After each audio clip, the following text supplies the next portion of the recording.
Okay, let's talk about something we all do, probably without a second thought. That little click on Buy Now, and voila, a package just shows up at our door. But what if I told you that simple act is doing way more than just getting you what you want? We're going to dig into how online shopping is secretly rewiring the entire backbone of our economy. And it all starts with a question I bet you've asked yourself before. No, seriously, think about it for a second. It's kind of wild, right? You click a button, and this whole invisible, super complex dance of logistics and data and trucks just happens. A thing that was sitting in a warehouse, maybe hundreds of miles away, is suddenly in your hands. How in the world does that actually work? Well, the secret sauce is this massive, interconnected network we call the supply chain. You can think of it like a giant, unseen engine. It's the thing that's constantly humming in the background, moving everything from raw materials to the phone in your pocket. It's all the warehouses, the trucks, the ships, the software, all of it working together to make our modern world go. So here's the real question we're digging into today. We all know online shopping is super convenient, but is all that clicking and shipping actually making that economic engine stronger? Is it making it more resilient? Or are we just, pushing it so hard that we're adding all new kinds of stress to the system? To get a real answer, we're not just guessing. We're looking at a super interesting study that dove deep into the data. I'm talking over a decade's worth of information, from 2010 to 2022, from major publicly traded companies in China. Researchers tracked them to see, point blank, what effect the explosion of e-commerce really had. All right, so after crunching all those numbers for more than a decade, what did they find? Let's get right to the headline. And the answer is a huge, resounding yes. The data is crystal clear. E-commerce doesn't just make our lives easier, it actually significantly boosts the competitiveness of the entire supply chain. It's a powerful tool that makes these companies fundamentally better at what they do. Okay, supply chain competitiveness. That sounds like a mouthful, I know. But it really just boils down to a company's ability to do three things really well: be faster, be cheaper, and be smarter. It's about making that whole journey from raw materials to your front door as efficient and innovative as possible. So how exactly does e-commerce pull this off? Well, the study found it hits three key areas. First, it helps companies build stronger bonds with their customers. Second, it gets cash flowing into the business much, much faster. And third, it actually fuels a bigger pipeline for innovation.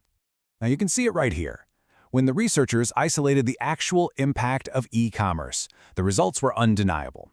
More online shopping leads to better customer loyalty, it speeds up how quickly a company gets paid, and, this is a big one, it leads to a real, measurable jump in innovation, like getting more patents. All three bars go up. All right, so we know that it works, but the next question is how? What's the secret recipe here? What's actually happening inside these companies? The study points to three big drivers. First, e-commerce forces companies to get way better at managing all their stuff, their inventory, their shipping, everything. Second, because everything is more digital and transparent, it's actually easier for them to get loans and funding. And when you're more efficient and have better access to cash, well, that leads directly to the third point. You can invest more in R&D and future growth. And that's really the heart of it. The researchers call it this big three-dimensional driving framework, which is just a fancy way of saying it's a virtuous cycle. See, e-commerce helps you integrate your resources, which reduces financing problems, which lets you invest in innovation. Each piece feeds the next, creating this amazing upward spiral of competitiveness. But this is where the story gets some really interesting twists. Turns out, the boost from e-commerce isn't a one-size-fits-all deal. Who you are and where you operate, that changes everything. So get this, state-owned companies actually get a bigger boost in some key areas. The data shows they see huge gains in cash flow and innovation. Now, why is that? Well, one theory is that they were often a bit less efficient to begin with, so there was just more room for e-commerce to come in and make a massive difference. And check out how infrastructure plays a role. It's fascinating. In places that have high-speed rail, e-commerce is amazing at building customer loyalty and sparking innovation. But in regions without that advanced infrastructure, its biggest superpower is actually financial. It helps businesses reach new customers far away, which is a game changer for their cash flow. The level of competition in an industry also makes a big difference. In markets where there aren't a ton of players, e-commerce is like a superpower. It helps the big companies solidify their customer base and really dial in their finances. Basically, when the pond is less crowded, e-commerce makes the big fish even stronger. And last but not least, it even comes down to who your customers are. If your business depends on a handful of huge clients, e-commerce is great for locking in those important relationships. But if you sell to thousands of smaller customers, e-commerce becomes this incredible engine for driving new technology and innovation.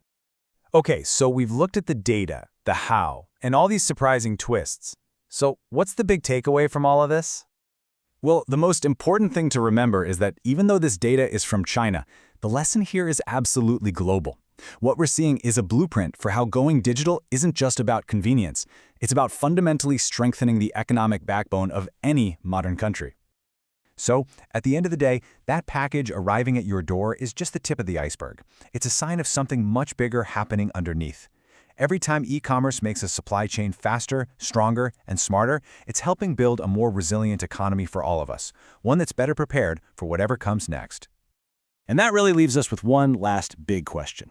We've seen what e-commerce has already done, but now with things like AI and automation starting to pour jet fuel on this engine, what does the next evolution of our global supply chain even look like?